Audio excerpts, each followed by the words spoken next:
గుంటూరు జిల్లాలో 2 దఫాలుగా వైసీపీకి చిక్కని నియోజకవర్గం రేపల్లె. ఈసారి ఎలాగైనా రేపల్లెలో వైసీపీ జెండా ఎగిరేయాలని చూస్తుంది.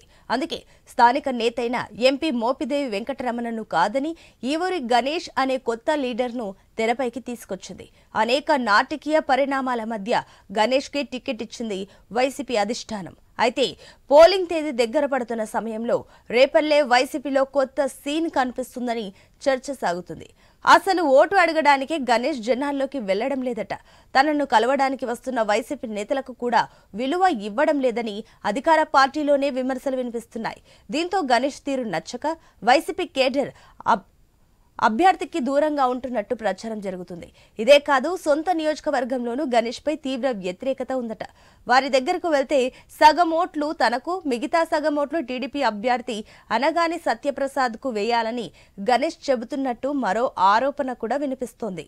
దీంతో వైసీపీ కేడర్ ముక్కున వేలేసుకుంటుందట. పైగా గురూజీ రామ్ నారాయణ్ జీ ప్రపంచ ప్రఖ్యాత జ్యోతిష్యులు ఇప్పుడు మన హైదరాబాద్ లో ఎటువంటి సమస్యలకైనా తక్షణ పరిష్కారం చేయబడును. సంప్రదించండి 96651137 9000004357. రేపల్లెలో ఏం చేయాలన్నా ఎంపీ మోపిదేవి వెంకటరమణ పైనే పూర్తిగా ఆధారపడినట్టు మరికొందరు ఆరోపిస్తున్నారు.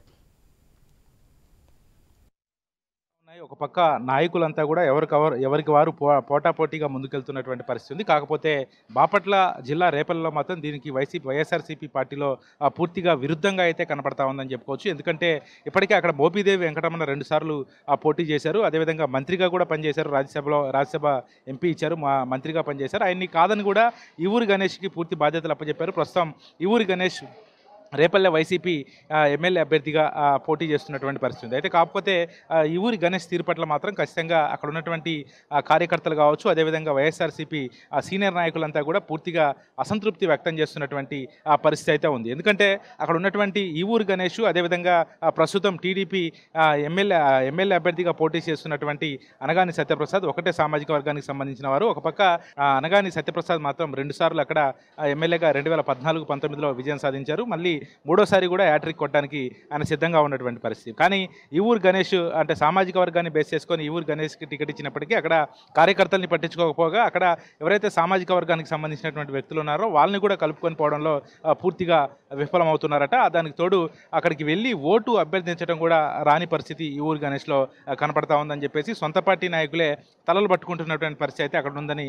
తెలుస్తూ ఉంది. దానికి తోడు ఎవరైనా ఇంటికి వెళ్ళడానికి వెళ్ళి కలిసి కార్యకర్తలు ఎవరైనా కలిస్తే మాత్రం కనీసం వాళ్ళని పట్టినట్లుగా వ్యవహరిస్తున్నారని చెప్పేసి కార్యకర్తలు సొంత పార్టీ నాయకులే ఆవేదన వ్యక్తం చేస్తున్నటువంటి పరిస్థితి ఉంది. అదేవిధంగా ప్రచారంలో కూడా ఆయన పూర్తిగా వెనకబడి ఉన్నారని చెప్పేసి కార్యకర్తలు చెప్తా ఉన్నారు. మరి ఈ రకంగా వెళ్తే మాత్రం మరి మూడోసారి కూడా టీడీపీ ఈసారి విజయం సాధిస్తుంది. మరి గణేష్ తీరు ఖచ్చితంగా మార్చుకోవాలని చెప్పేసి అక్కడ ఉన్నటువంటి అభ్యర్థులు అయితే ఆవేదన వ్యక్తం చేస్తున్నటువంటి పరిస్థితి అయితే ఉంది. ఎందుకంటే పూర్తిగా ఆయన మోపిదేవి వెంకటరమణ ఏదైతే అడుగుజాడలు ఉన్నాయో దాంట్లోనే ఆయన అడుగుజాడలో నడుస్తున్నాడు చెప్తే పార్టీలో ఉన్నటువంటి నాయకుల్ని పట్టించుకోవట్లేదని చెప్పేసి ఆరోపణలు ఉన్నాయి. దానికి తోడుగా మోపిదేవి వెంకటరమణ ఒకవేళ ఈవూరి గణేష్ అక్కడ గెలిస్తే మోపిదేవి వెంకటరమణకి గ్రాఫ్ పడిపోతుంది చెప్పేసి మోపిదేవి వెంకటరమణే పూర్తిగా కూడా ఆయన్ని రాంగ్ ట్రాక్ పట్టిస్తున్నారని చెప్పేసి ఆ సొంత పార్టీలోని కార్యకర్తలే చెబుతా ఉన్నారు. దానికి తోడు ఎవరైనా ఓటు అభ్యర్థించడానికి వెళ్ళినప్పుడు వాళ్ళని ఓటు వేయమని చెప్పకపోగా అక్కడ ఉన్నటువంటి సామాజిక వర్గంలో ఉన్నటువంటి కొంతమంది దగ్గరికి వెళ్ళి అనగాని సత్యప్రసాద్కి మీ కుటుంబంలో సగం ఓట్లు వేస్తే నాకు సగం ఓట్లు వేయాలి,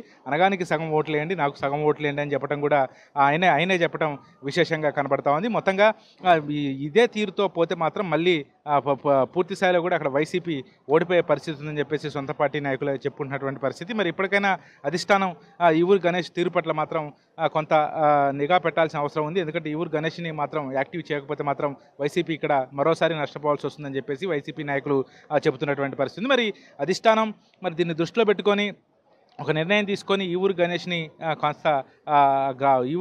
కొంత యాక్టివ్ చేయకపోతే మాత్రం పూర్తి స్థాయిలో తీవ్రస్థాయిలో నష్టం వచ్చే అవకాశం ఉంది. మరోసారి కూడా అక్కడ అనగాని సత్యప్రకాష్ గెలిచి మూడోసారి హ్యాట్రిక్ కొట్టి రేపల్లో మరోసారి టీడీపీ జెండా ఎగరేసే అవకాశాలు ఉన్నాయి. మరి ఇప్పటికైనా ఈవూరి గణేష్ తన తీరు మార్చుకుంటారో లేదో వేచి చూడాల్సిన అవసరం అయితే కనబడతా ఉంది. కెమెరా పర్సన్ మల్లికార్జున్తో సాంబశివరావు, ఐ న్యూస్, రేపల్లె.